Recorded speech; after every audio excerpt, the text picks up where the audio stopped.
الحمد لله حمدا طيبا كثيرا لله الملك الواحد القهار وتوصيفا تعظيما تكريما بنعت أحمد المختار. أما بعد فأعوذ بالله من الشيطان الرجيم. بسم الله الرحمن الرحيم. إن الذين آمنوا وعملوا الصالحات سيجعل لهم الرحمن ودا. صدق الله المولانا العظيم وبلغنا رسوله النبي الأمين المتين الكريم ونحن على ذلك لمن الشاهدين والشاكرين والحمد لله رب العالمين. بارگاہ رسالت مآب و آل و اصحاب رسالت مآب مرکز عقیدت ختمی مرتبت مصطفیٰ جان رحمت شمع بزم ہدایت نوشئی بزم جنت شہری یاری ارم تاجداری حرم نو بہاری شفاعت گل باغ رسالت ختم دور نبوت حضور احمد مجتبی محمد مصطفیٰ صلی اللہ علیہ وسلم میں درود پاک کا نذرانہ پیش کریں. پڑھیں اللہم صلی اللہ الصلاۃ و سلام علیک یا سیدی یا حبیبی یا رسول اللہ. امام اہل سنت فاضل بریلوی حضور سیدی سرکار اعلیٰ حضرت علی رحمت الرضوان فرماتے ہیں: صدق صادقہ تصدق صادق الاسلام کر. صدق صادقہ تصدق صادق الاسلام کر. بے غضب راضی ہو کاظم اور رضا کے واسطے. حضرات، جیسا کہ آپ جانتے ہیں رجب شریف کا مبارک مسعود مہینہ ہے. گزشتہ 15 تاریخ سید السادات امام العلوم والفنون ابو عبداللہ امام محمد جعفر صادق رضی اللہ تعالیٰ عنہ کے وصال کی تاریخ تھی. آج 21 تاریخ ہے، کل 22 تاریخ ہے. عمومی طور پہ ہم امام جعفر صادق کا فاتحہ 22 کو بھی دلاتے ہیں، مگر یہ علم میں رہے ان کے وصال کی 15 تاریخ ہے. اور فاتحہ تو کبھی بھی دلائیں صدق دل اور نیت کے ساتھ ان کی بارگاہ میں مقبول ہے. مگر یہ دشمنوں کے ایک چال ہے، رافضی شیعہ لوگ، وہ حضرت امیر معاویہ رضی اللہ تعالیٰ عنہ کو ٹارگیٹ بناتے ہیں. تو 22 تاریخ جو خلیفۃ المسلمین حضرت امیر معاویہ رضی اللہ تعالیٰ عنہ کی وصال کی تاریخ ہے، اس تاریخ میں ان لوگوں نے حضرت امام جعفر صادق کا نام مشہور کر دیا، تاکہ ہم لوگ ایک بہت بڑے صحابی خلیفۃ المسلمین کاتب وحی الہی ان کی یاد سے محروم رہ جائیں. اس لیے اہل سنت والجماعت کا عقیدہ صحابہ اہل بیت دونوں کو لے کر چلنا ہے.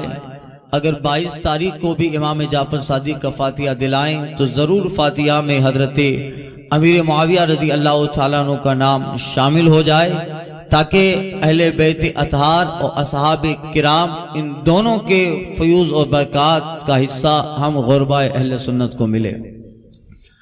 حضرت امام جعفر صادق اللہ آپ کی ذات محتاج تعارف نہیں ہے. اللہ تعالیٰ نے وہ مقام و منصب عطا فرمایا. آپ حضرت امام محمد باقر علیہ رحمہ کے صاحبزادے ہیں، اور وہ صاحبزادے حضرت امام زین العابدین کے، وہ صاحبزادے امام عالی مقام، اور وہ حضرت مولائی کائنات علی شیر خدا کے، یعنی چوتھی پشت میں آپ کا سلسلہ مولائی کائنات سے مل جاتا ہے. حضرت امام جعفر صادق رضی اللہ تعالیٰ عنہ کی ذات پورے عالم اسلام میں اپنے مخالفین میں بھی ان کا نام زبان زد عام و خاص ہے. اللہ تعالیٰ نے کمال، سیادت، فضل، علم ان سب کے ساتھ ساتھ ایک سب سے بڑی چیز جو حضرت امام جعفر صادق کو عطا فرمائی تھی، وہ حد درجہ رسول پاک کی سچی محبت ہے. آپ ہجری 80 میں پیدا ہوئے اور 148 میں 148 میں آپ کا وصال ہے. اور جس زمانے میں حضرت امام جعفر صادق نے آنکھیں کھولی اس وقت خلافت اموی کا آخری دور ہے اور حضرت امام جعفر صادق کا جوانی کا عالم اور بڑھاپا جب شروع ہوتا ہے، وہ دور خلافت اموی کے ختم ہو جانے کے بعد سلطنت عباسی، خلافت عباسیہ کا زمانہ ہے، اور سلطنت امیہ کے ساتھ زمانوں تک زمین پر حجاز پر خلافت عباسیہ نے بھی کام کیا۔ یہ اور بات ہے کہ بہت سارے ظالم و جابر بادشاہ اس میں ہوئے، مگر نیک لوگ بھی اس میں ہوئے ہیں، جیسے ہارون رشید ہے، حضرت مامون رشید ہے۔ خلافت عباسیہ میں ایسے لوگ بھی ہوئے ہیں جنہیں علماء اور سادات سے محبت تھی، جو علم دوست بھی تھے، سیادت دوست بھی تھے، اور حضرت امام جعفر صادق رضی اللہ تعالیٰ عنہ کا جو آخری زمانہ تھا، اگرچہ ایک دو بادشاہ ایسے بھی گزرے جنہوں نے آپ کی عزت، آپ کی توقیر، آپ کی حرمت کو سلامت رکھا، مگر کچھ ایسے بھی گزرے جن کو امام جعفر صادق کی شہرت راس نہ آئی، اس لیے کہ جب بادشاہ ہوتا ہے اس کا دماغ دنیاوی طور پہ چلتا ہے۔ بادشاہ جب ہوتا ہے اس کے دماغ میں سلطنت کا تکبر ہوتا ہے، اس میں سپاہیوں کا گمن اور غرور ہوتا ہے، اپنا اقتدار، اپنا منصب، اپنا جاہ و حشمت، یہ ساری چیزیں اس کے دماغ میں رہتی ہے۔ ایک دنیا دار بادشاہ یہی چاہتا ہے میرے دربار میں لوگوں کی بھیڑ لگی رہے، میرے دربار میں لوگ ہاتھ باندھے کھڑے رہے، چاہے اس کے لیے مجھے معاوضہ دینا پڑے، اس کے لیے لوگوں کو ویتن دینا پڑے، لوگوں کو مجھے وظیفہ دینا پڑے، مگر میں تخت پر بیٹھا رہوں اور لوگ میری آہ و بھگت کرتے رہے۔ جس زمانے میں چاہے خلیفہ منصور رہا ہو، وہ زمانہ حضرت امام جعفر صادق رضی اللہ تعالیٰ عنہ کا، اور پورے مدینہ، پورا عراق، پورا بحرین، یعنی ان سارے بڑے بڑے علاقوں میں خلافت عباسیہ نے اپنی جو ہے جڑوں کو مضبوط کر دیا ہے۔ اسی وقت حضرت امام جعفر صادق جو اپنے علم و کمال میں آب و تاب پہ پہنچ کر ساری دنیا سے اپنے علم کا لوہا منا چکے ہیں، جب بادشاہ صبح فجر کے بعد باہر نکلتا ہے، کیا دیکھتا ہے؟ اس کے دربار میں وہی چند گنتی کے لوگ ہیں جسے بادشاہ ماہانہ وظیفہ دیتا ہے، وہ سارے لوگ بادشاہ کے دربار میں کھڑے ہیں، مگر بادشاہ جاتے جاتے امام جعفر صادق رحمت اللہ تعالیٰ علیہ کی جھونپڑی کے پاس سے گزرتا ہے، کیا دیکھتا ہے؟ ساری مخلوق خدا یہیں پہ جمع ہے، لوگ صبح جو ہے بھیڑ لگائیں، خلق خدا کا ایک ہجوم لگا پڑا ہے حضرت امام جعفر صادق کی بارگاہ میں۔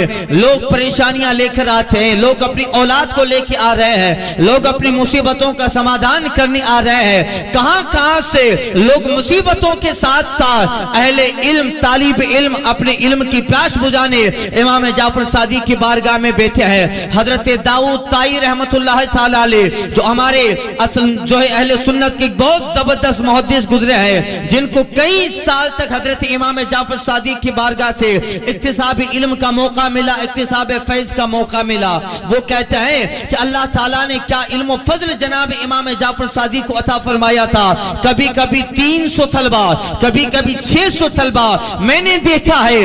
امام جعفر صادق رحمت اللہ تعالیٰ علیہ اپنی چٹائی پہ بیٹھے ہیں اور 1000 طلبہ سے آپ کی درسگاہ بھری نظر آ رہی ہے، یعنی اس قدر اللہ تعالیٰ نے علم اور فضل و کمال عطا فرمایا تھا۔